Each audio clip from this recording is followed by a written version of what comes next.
Israel और America के और साथ ही साथ ईरान के बीच जिस तरह से जंग छिड़ गई है, आज इस महायुद्ध का तीसरा दिन है।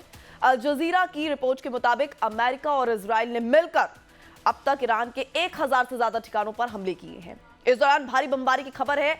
इजरायली प्रधानमंत्री बेंजामिन नेतन्याहू ने कहा है कि आने वाले दिनों में तेहरान पर हमले और तेज होंगे। वहीं ईरान ने जवाब में इजराइल समेत 9 देशों में अमेरिकी बेस पर हमले किए हैं।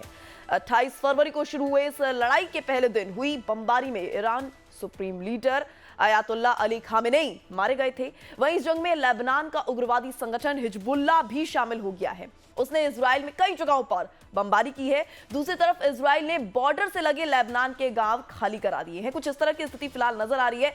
तस्वीर अब से कुछ ही देर में आपके सामने रखेंगे किस तरह से फिलहाल अभी स्थिति दोनों ही देशों में बनी हुई है, और इसी पर बात करेंगे विस्तार से। और इस बीच बड़ी अपडेट सामने आ रही है कुवैत से, जहां पर अमेरिका का एक F-15 लड़ाकू विमान बुरी तरह से क्रैश हो चुका है। तस्वीरें आपके सामने होंगी पिछले कुछ ही देर में। इसके क्रैश होने के पीछे की फिलहाल वजह जो है सामने आ रही है और वीडियो जो है सामने आ चुका है। बता दें कि F-15 लड़ाकू विमान दुनिया के कुछ सबसे घातक और अत्याधुनिक विमानों में से एक है जो कि क्रैश हो गया है। तस्वीरें कुछ सामने आ रही है जो कि सोशल मीडिया पर भी काफी तेजी से वायरल हो रही हैं। आपको बता दें, देखा जा रहा है किस तरीके से ये जो लड़ाकू विमान है क्रैश हो गया है। तस्वीरें भी आप देख सकते हैं किस तरीके से ये विमान आसमान में क्रैश हो गया है और देखते ही देखते काले धुएं के गुबार में तब्दील हो गया है। तो भीषण जंग लगातार जारी है। ऐसे में अब देखने वाली बात होगी कि आखिर ये जो जंग छिड़ी है, ये जो महायुद्ध हो रहा है, कब जाकर इस पर अंकुश लगता है, कब जाकर स्थिति फिलहाल शांत हो पाती है, क्योंकि फिलहाल अभी स्थिति शांत होने की बिल्कुल भी गुंजाइश नजर नहीं आ रही है। हम देख पा रहे हैं किस तरीके से पूरे देश की नजरें जो है इस वॉर पर टिकी हुई है। कहने को देश की अगर बात करें तो भारत में होली का महोत्सव की जहां पर एक तरफ तैयारियां देखी जा रही, तो वहीं दूसरी तरफ नजरें टिकी हुई हैं इस वर्ल्ड वॉर पर। जिस तरह से देखा जा रहा है किस तरीके से दो देश यहां पर भीषण तरीके से लड़ाई करते नजर आ रहे हैं, एक के बाद एक यहां पर बमबारियां हो रही हैं। और अब ये लड़ाकू विमान F-15 जो कि बहुत ही स्ट्रांग माना जाता है, काफी टेक्निकली से स्ट्रांग माना गया है, और वो भी अब क्रैश हो गया है। तो ये यूएस फाइटर जेट क्रैश हो गया है। तस्वीरें आप लगातार देख पा रहे हैं किस तरीके से हम आपको तस्वीरें भी दिखा रहे हैं जहां पर ये फाइटर जेट क्रैश होते नजर आ रहा है।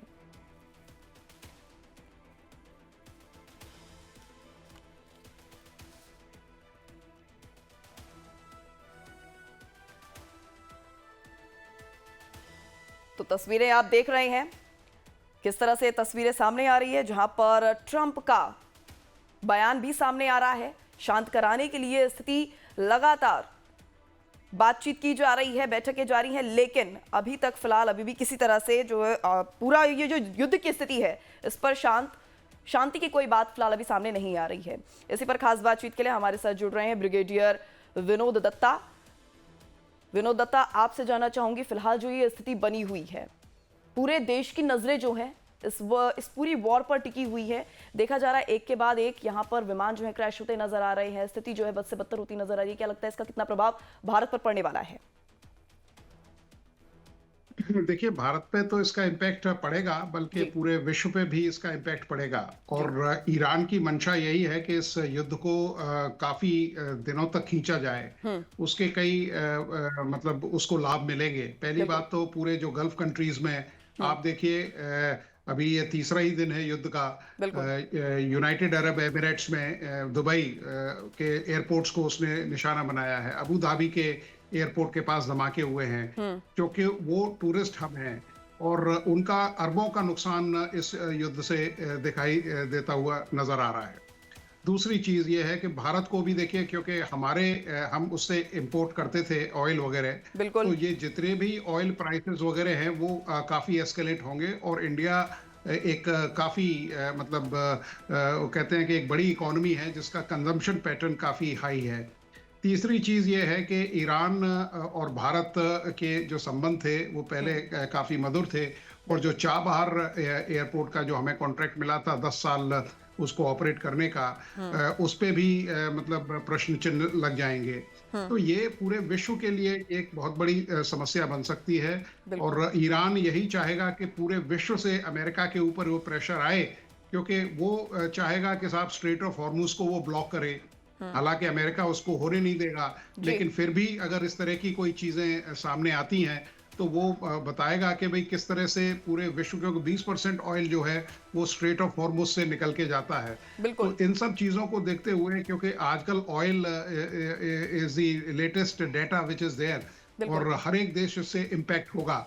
और जहाँ तक कैजुअलिटीज की बात है, अमेरिका के अगर मैक्सिमम कैजुअलिटीज होती हैं, क्योंकि अमेरिका में जब बॉडी बैग्स पहुंचते हैं तो वहाँ के लोग ये सवाल पूछते हैं कि हम ये किसकी लड़ाई किसके लिए लड़ रहे हैं।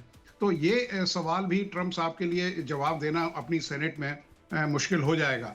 तो ये कई कुछ ऐसे रेमिफिकेशंस हैं इस वॉर के, जो, क्योंकि देखिए ईरान ने अमेरिकन जितने बेसेस हैं, और अमेरिका ने एक ऐसी घेराबंदी की हुई है ईरान की कि उसके लिए बच निकलना बड़ा मुश्किल है। लेकिन वो चाहेगा, क्योंकि अगर लास्ट डिच एफर्ट में हो सकता है वो जो अमेरिका सपोर्टिंग जो अरब नेशंस हैं उनके जो ऑयल एसेट्स हैं उनको भी डैमेज करने की कोशिश करे। बिल्कुल बिल्कुल, आपसे बात करूंगी विनोद दत्ता जी, लेकिन फिलहाल अभी वक्त हो चुका है। एक छोटी बड़ी खबर का यहाँ पे बड़ी अपडेट सामने आ रही है इजराइल को लेकर, जहां पर इजराइल का ईरान पर हमले का नया वीडियो सामने आ गया। आपको बता दें, ईरान के हमले में मिलिट्री ट्रक तबाह होने की जानकारी सामने आ रही है। इस वक्त की बड़ी अपडेट सामने आ रही है, इजराइल के हमले में मिलिट्री ट्रक तबाह हो गया है। तस्वीरें आपके सामने पेश करेंगे, लेकिन उससे पहले आपको बता दें तस्वीरें सामने आ चुकी हैं। ये बड़ी अपडेट सामने आ रही है, जहां पर वार पलटवार के इस भीषण टकराव के बीच देखा जा रहा है किस तरीके से एक के बाद एक ठिकाने जो नस्तनबूत हो रहे हैं, और इसके साथ ही कई ऐसे मिलिट्री बेस कैंप हैं, फाइटर जेट है जो अब तक क्रैश किए जा चुके हैं, बर्बाद हो चुके हैं। तस्वीरें आपके सामने हैं किस तरीके से फिलहाल यहाँ पर तस्वीरें नजर आ रही हैं। दोनों ही देशों का ऐसे में नुकसान होता देखा जा रहा है। और अभी ये बड़ी तस्वीर, नया वीडियो इस पूरे युद्ध को लेकर सामने आया है, जहां पर देखा जा रहा है मिलिट्री ट्रक तबाह हो चुका है। फिलहाल अभी भी जंग जारी है। ईरान का 9 देशों पर मिसाइल अटैक देखा जा रहा है। और इस वक्त की बड़ी अपडेट आपको बता दें, एक और बड़ी जानकारी, जहां पर यूएई में ईरान का बड़ा हमला हुआ है। यूएई में फ्रांस के नेवी बेस पर यह बड़ा हमला हुआ है। तो इस वक्त की बड़ी और अहम जानकारी यूएई को लेकर सामने आ रही है, जहां पर ईरान ने बड़ा हमला किया है। जानकारी के लिए आपको बता दें, फ्रांस के नेवी बेस पर यह हमला हुआ है। तो इस वक्त की अहम जानकारी इस वॉर को लेकर लगातार हम आप तक पहुंचा रहे हैं। ये बड़ी अपडेट फिलहाल सामने आ रही है, जहां पर यूएई में ईरान ने ये बड़ा हमला किया है। ईरान का बड़ा हमला देखा गया है, और इसी के साथ फ्रांस के नेवी बेस पर यह हमला हुआ है। तस्वीरें आपके सामने पेश करेंगे किस तरीके से आगजनी की, बमबारी की तस्वीरें सामने आ रही हैं।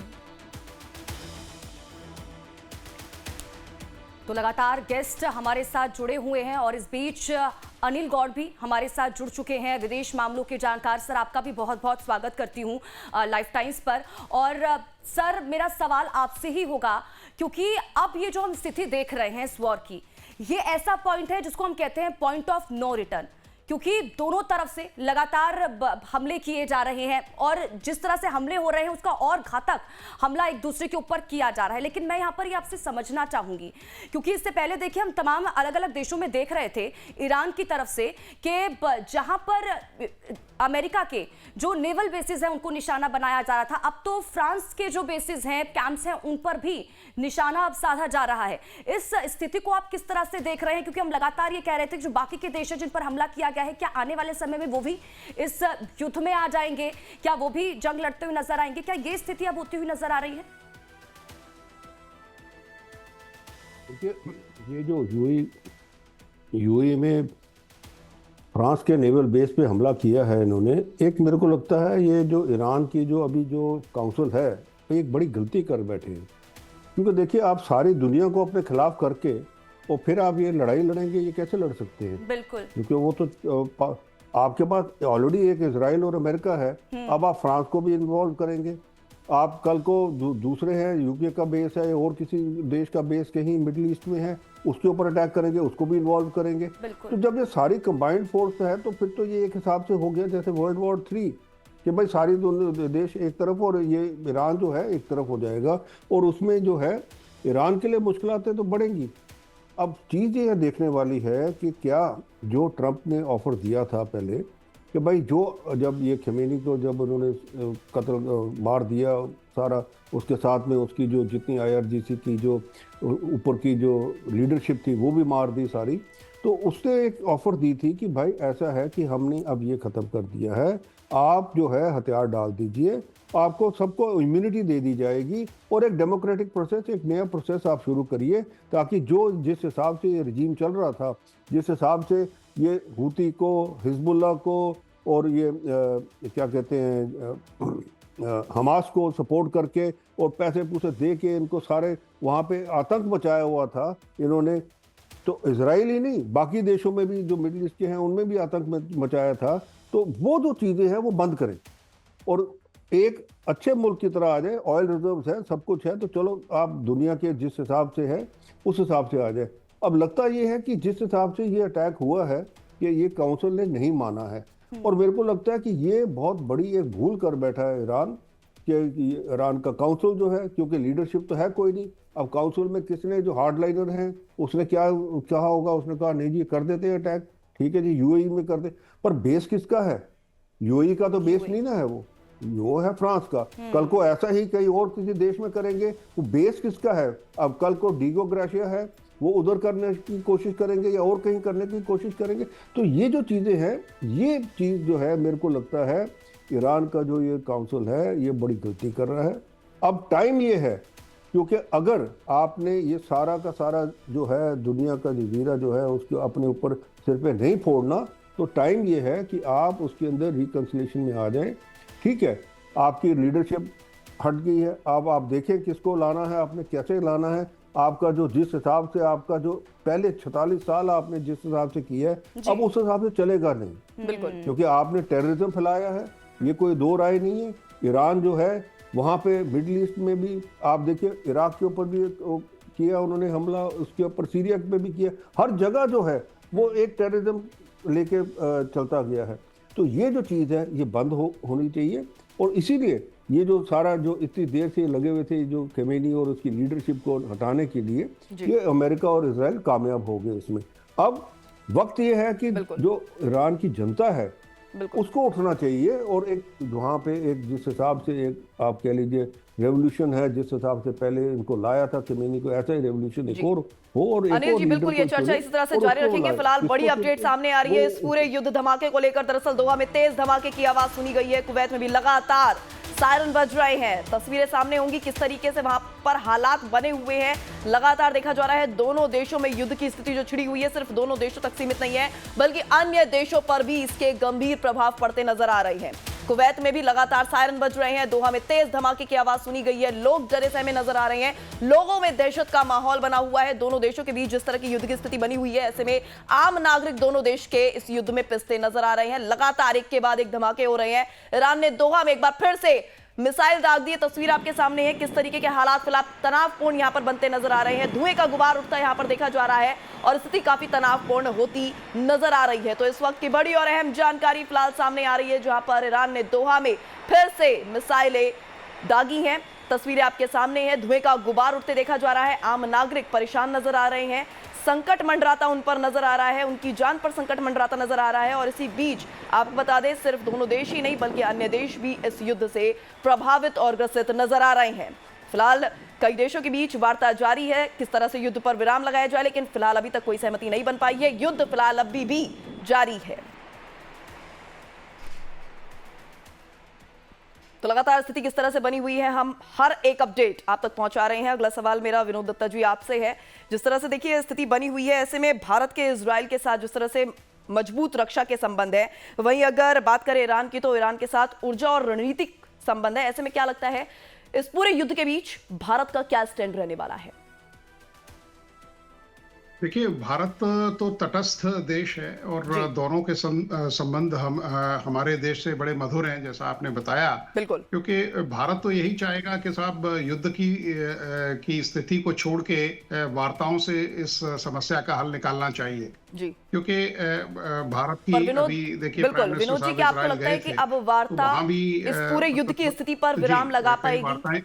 जी जी, तो वहाँ जो वार्ताएं हुई थी वो डिफेंस रिलेटेड थी। इजराइल से हम एग्रो बेस्ड काफी टेक्नोलॉजी भी इंपोर्ट करते हैं और प्रोडक्ट्स भी करते हैं। बिल्कुल। तो इन सब चीजों को देखते हुए ईरान से हम काफी ऑयल खरीदते हैं। तो इन सब चीजों को देखते हुए ये लगता है कि भाई भारत चाहता है कि भाई शांति रहे, क्योंकि भारत पे भी इसका इम्पैक्ट पड़ेगा और पूरे विश्व पे इसका इम्पैक्ट पड़ने वाला है। बिल्कुल। और अमेरिका इस बात को नहीं समझ रहा है। अमेरिका की नजर केवल ईरान के उस ऑयल पे है, क्योंकि बाकी सारा जितना भी मिडिल ईस्ट का ऑयल है वो ईरान कंट्रोल करता है। अगर यूएई पे भी हमले हो रहे हैं तो यूएई पे हमले इसलिए हो रहे हैं कि यूएई प्रो अमेरिका है, क्योंकि अल दफरा जो उनका वहाँ एयर बेस है, जो यूएस बेस है, उस पे भी आप देखिए कुछ दिनों में अगर ईरान वहाँ निशाना साधता है तो कोई ताज्जुब नहीं होगा। तो भारत की तो यही गुहार रहेगी पूरे विश्व से कि मतलब इस युद्ध को समाप्त किया जाए और कोई ऐसी टीम या कोई ऐसी एक कमेटी का गठन किया जाए। एक तो सबसे पहले ये यूनाइटेड नेशंस ऑर्गेनाइजेशन जो है, इन सबको बिल्कुल डिसबैंड करके इनको एक नई संस्था का गठन होना चाहिए जो इफेक्टिव हो। क्योंकि आप देखिए कि जिस तरह से युद्ध देखे जा रहे हैं पूरे विश्व में, तो हम वापस मतलब प्री हिस्टोरिक पीरियड की तरफ चले जा रहे हैं। जो बार्बरिज्म है, मतलब जिस तरह से बर्बरता दिखाई दे रही है, जिस राज्य की जिस देश की मर्जी आती है वो किसी पे अटैक कर देता है, किसी को उठवा लेता है, किसी के जहाज डुबा देता है। तो ये there has to be some method in madness also. तो ये एक ऐसी संस्था बननी चाहिए जो इफेक्टिव हो, कारगर हो। यूनाइटेड नेशंस तो अब बिल्कुल कहते हैं ना कि अननेसेसरी ऑर्गेनाइजेशन हो गया है। ये वो सफेद हाथी है जिसको हम केवल पाल रहे हैं, क्योंकि किसी भी कॉन्फ्लिक्ट में, क्योंकि यूनाइटेड नेशन का मैंडेट अगर आप देखें तो उसमें साफ दिया हुआ है कि भाई पीस एनफोर्समेंट, पीस कीपिंग और भी इस तरह की कई हैं। तो एक ऐसी स्टैंडिंग आर्मी उसके पास होनी चाहिए जो हर एक कंट्री से बेस्ड ऑन देयर रिप्रेजेंटेशन। अब जैसे P5 कंट्रीज हैं, ये बैठे मतलब अपनी चौधराहट तो सब दिखा रहे हैं, लेकिन क्या कर रहे हैं किसी भी देश में? क्या यूक्रेन युद्ध को रुकवा पाए? ट्रम्प साहब खुद नोबेल पीस प्राइज के हकदार बनते हैं, लेकिन सबसे ज्यादा तो युद्ध अमेरिका नहीं करवाए हैं। अगर वो किसी और देश को मतलब दोषी ठहराते हैं कि साहब वहां बच्चों के ऊपर जुल्म हो रहा है, महिलाओं के ऊपर जुल्म हो रहा है, तो सबसे ज्यादा आप देखिए अगर इस युद्ध के बाद कितने बच्चे यतीम हो जाएंगे, कितनी महिलाएं बेवा हो जाएंगी, कितने लोग मतलब पूरे देश का सत्यानाश हो जाएगा। आप देखिए यूक्रेन इतना बिल्कुल विनोद जी, इस पर चर्चा बिल्कुल जारी रखेंगे, लेकिन फिलहाल बड़ी अपडेट आ रही है। Over to you Swati.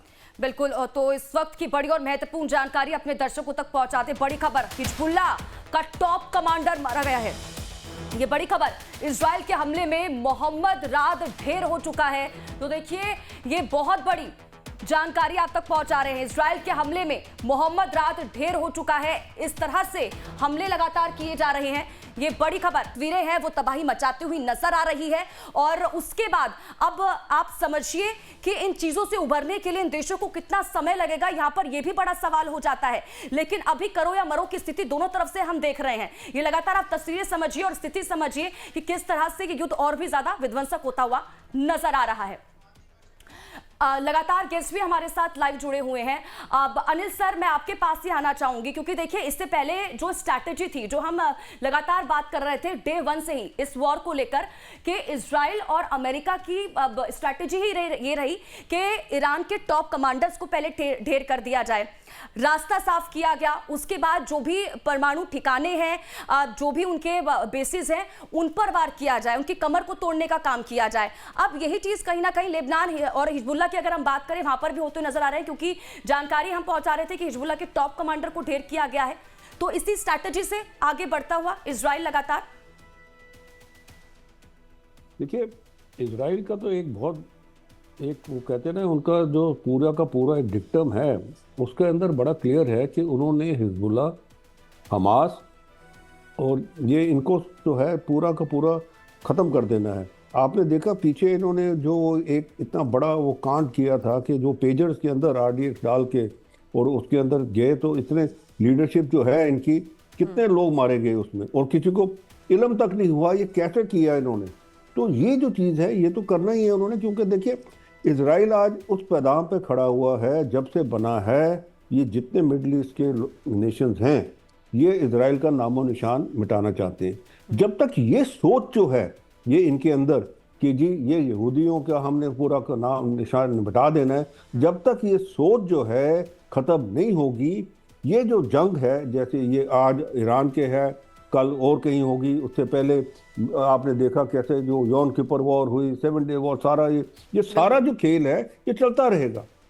Basically जो है, जिस हिसाब से भारत कहता है, हम कहते हैं, और जिस हिसाब से हमारे प्रधानमंत्री जी कहते हैं कि भाई जंग से फायदा कोई नहीं, आप जियो और जीने दो, हमारी फिलॉसफी है जियो और जीने दो। तो आप क्यों नहीं, अगर इजराइल बना है उसको जीने दीजिए। ये पहले जो था इसके अंदर जो जब इनका यासर अराफात था, यासर अराफात और बेन गुरियन के साथ जब इन्होंने मीटिंग की थी, मेरे ख्याल जिमी कार्टर जी, सॉरी ये अपना था बिल क्लिंटन ने, तो उन्होंने जब की थी तो उस टाइम एक एग्रीमेंट हो रहा था, पर यासर अराफात नहीं माने। पैलेस्टीन 2 नेशन थ्योरी का पूरा हो रहा था। वो क्यों नहीं माने? क्योंकि उनका ये इनके दिमाग में एक कीड़ा है कि हमने यहूदियों को खत्म कर देना है। अब ये तो हो नहीं सकता ना। बिल्कुल। विनोद जी, आपसे भी बात करेंगे और अनिल जी आपके साथ भी जुड़े रहेंगे, चर्चा करेंगे, लेकिन फिलहाल वक्त हो चुका है एक बड़ी अपडेट का, और बड़ी अपडेट इस पूरे महायुद्ध को लेकर सामने आ रही है। दरअसल इजरायली अधिकारियों का बड़ा दावा भी सामने आ रहा है।